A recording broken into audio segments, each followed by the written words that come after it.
This is my third term on the Oversight Committee. We've been talking about illegal immigration and oversight the entire time. I remember we had a group of this committee that went down to the El Paso section of the border.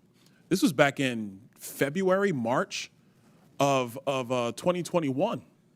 And during that time period, we were at one of the holding centers, and there were these buses that were coming to the detention facility, and they were picking up 30 kids, 50 kids at random, walking out of the facility.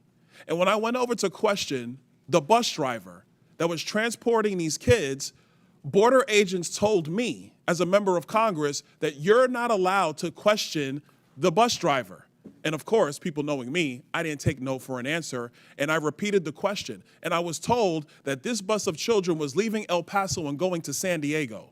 And so what was occurring under the Biden administration is that they were busing unaccompanied minors all across the United States for one reason and one reason only. And that was because they did not want the press to see the pictures of kids in cages. They did not want to see our borders being overrun. They wanted to disperse that problem all through the United States. That is the reckless history of illegal immigration under Joe Biden and the Democrat Party. Mayor Johnston of Denver, yes, you lamented earlier that there were 10 to 11 buses coming per day to your city. Did you ever talk to Joe Biden about why this was happening to your community?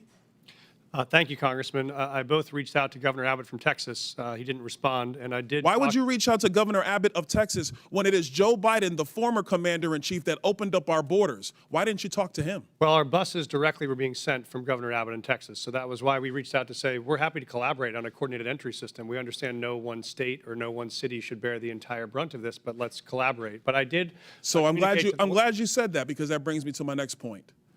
Governor Abbott and Governor DeSantis, when they started moving illegal aliens out of their states who were bearing the brunt of what Joe Biden and Kamala Harris were doing, and they've sent them to Denver, they sent them to Chicago, they sent them to New York, they sent them to Martha's Vineyard. The reason why they did that is because you four could hide behind the realities of illegal immigration on border towns all through our country and on cities and states who did not want to see illegal immigration, but did not have the political representation to go to the White House. And only when it showed up on your doorstep did you get upset. Mayor Johnston, coming back to you, how much did your city spend on illegal immigration? Do you have a round number? Over the last couple of years on all newcomers, whatever their status was, it's around $79 million since 2022. $79 million. Mayor Johnson, Chicago. How much has the city of Chicago spent on illegal immigration? If you're referring to the 2022 up to 2024 of the buses coming from Texas, roughly the same percentage of the state of Texas, about 1% of our overall budget. What is that?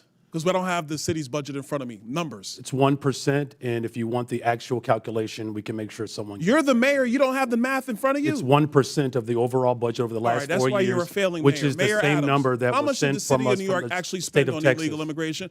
Mayor Johnson, I already asked you. You don't have a hard number, and if you don't have a hard number, you're not running your city well. Mayor Adams, how much did the city of New York actually spend on illegal immigration? $6.9 billion of taxpayers. $6.9 billion of taxpayer money on a problem that was fostered on the American people. Mayor Wu, in the city of Boston, how much did you spend?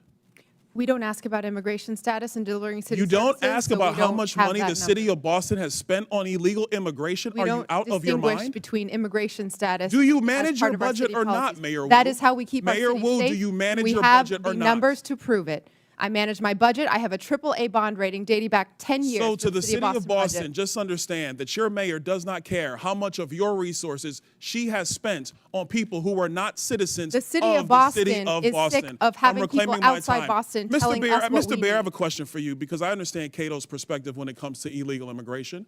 I understand that the Cato Institute for a long time has had a standard of actually having open immigration into the United States. Generally speaking, I don't want to get into specifics. We support legal immigration. We want immigration to be legal. So let me ask you this question, because one of the great libertarians of the modern era, Milton Friedman, famously said, you can either have open borders or a welfare state, but you have to choose.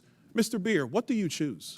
Milton Friedman said he wanted to allow illegal immigration to continue. I disagree with Milton Friedman's position on that. We should have legal immigration and build a wall around the welfare state, not around the country. That's in the best interest of taxpayers. And I would argue that under the current system where you have sanctuary cities popping up, it is not possible to build that wall. So America can. has to Absolutely you choose, can. Mr. Beer, you're done. America has to choose between securing our nation or protecting the taxpayer. I choose secure the nation. I yield back.